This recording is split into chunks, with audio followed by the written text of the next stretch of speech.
Chapitre 4. Chaque vie est dotée d'une configuration d'origine unique. Aujourd'hui, nous allons explorer plus avant la réalité de la vie. Tout d'abord, nous allons comprendre un concept appelé la configuration d'origine de la vie. La configuration d'origine de la vie fait référence à notre quotient intellectuel inné, à notre quotient émotionnel, à notre quotient spirituel, à notre quotient moral et à nos divers potentiels. Le cadre de vie, combiné à l'environnement de croissance, compose la dimension de la vie d'une personne, qui peut varier considérablement d'un individu à l'autre. Qu'est-ce que la dimension de la vie ? En termes simples, il s'agit de l'état de vie actuel d'une personne. Par exemple, le roi des singes et le Bouddha ont des états de vie très différents. Le roi des singes, avec ses 72 transformations et ses yeux de feu, possède d'immenses pouvoirs surnaturels. Cependant, il ne peut jamais échapper à la paume du Bouddha. Après avoir enduré 500 ans de souffrance et reçu les conseils d'Avalokiteshvara et les enseignements du moine Tang, l'état de vie du roi singe s'améliore et la dimension de sa vie change. Commençons par apprendre la signification du QI, du QE, du QS, du QM, etc. Le QI est la mesure de l'intelligence cognitive. Il reflète les capacités d'observation, de mémoire, de réflexion, d'imagination, de créativité, ainsi que d'analyse et de résolution de problèmes d'une personne. Le QI d'une personne normale se situe généralement entre 85 et 115. Le QE englobe les capacités de maîtrise de soi, d'enthousiasme, de persévérance, de motivation personnelle et d'autodiscipline. Il convient de noter que le QE couvre également les interactions humaines. Daniel Goleman, psychologue titulaire d'un doctorat de l'université de Harvard, identifie 5 composantes clés de l'intelligence émotionnelle.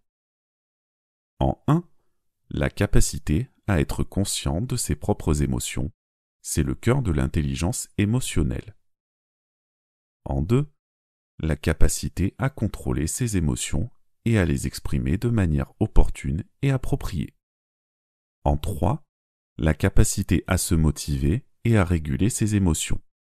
Elle permet de s'élever après les périodes creuses de la vie et de repartir sur de nouvelles bases. En 4, la capacité à comprendre les émotions et les besoins des autres. C'est la base d'interactions saines et d'une communication efficace.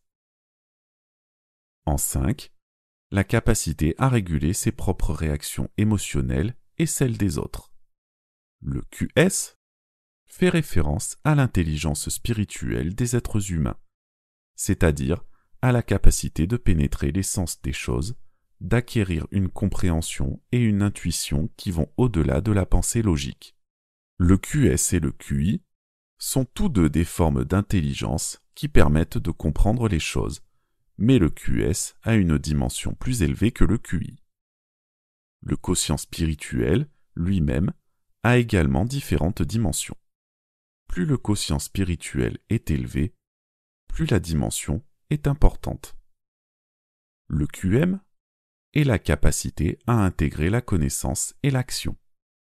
Il détermine la manière dont les êtres humains appliquent des principes universels tels que l'intégrité, la responsabilité, l'empathie et le pardon à leurs croyances, leurs visions et leurs comportements.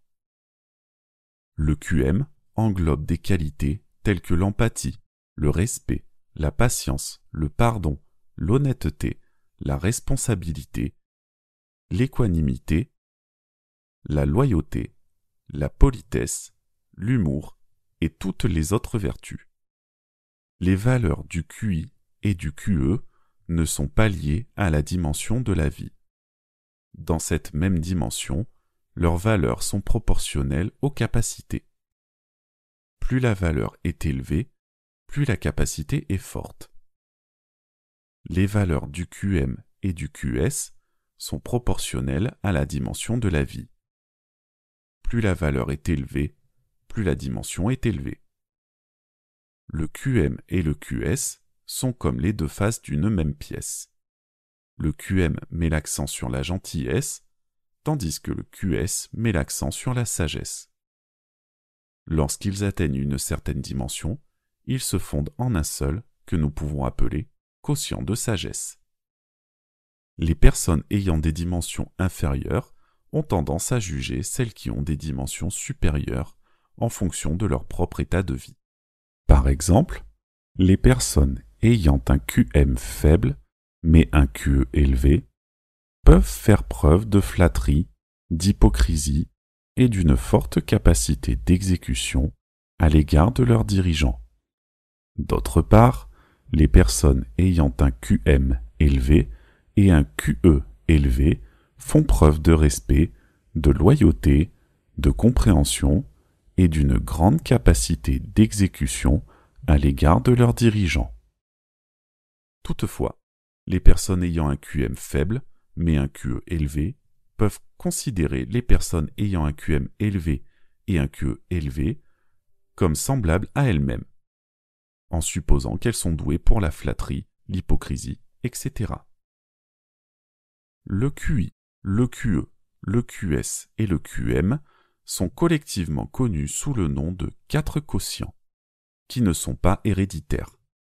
Les gènes humains font référence à l'information génétique contenue dans l'ADN qui présente 2 caractéristiques. L'une est de se répliquer fidèlement, l'autre est la possibilité de mutation due à des radiations externes entraînant des maladies. Par conséquent, les gènes humains ne peuvent agir qu'au niveau physique. Ils peuvent entraîner une similitude d'apparence entre les enfants et les parents. Cependant, les 4 quotients des enfants peuvent être très différents de ceux de leurs parents. Ils ne peuvent donc pas être hérités. Comment les 4 quotients peuvent-ils se refléter dans l'ADN ? L'ADN est composé de molécules. C'est une biomacromolécule essentielle au développement et au fonctionnement normal des organismes. Il s'agit d'une substance de niveau biochimique.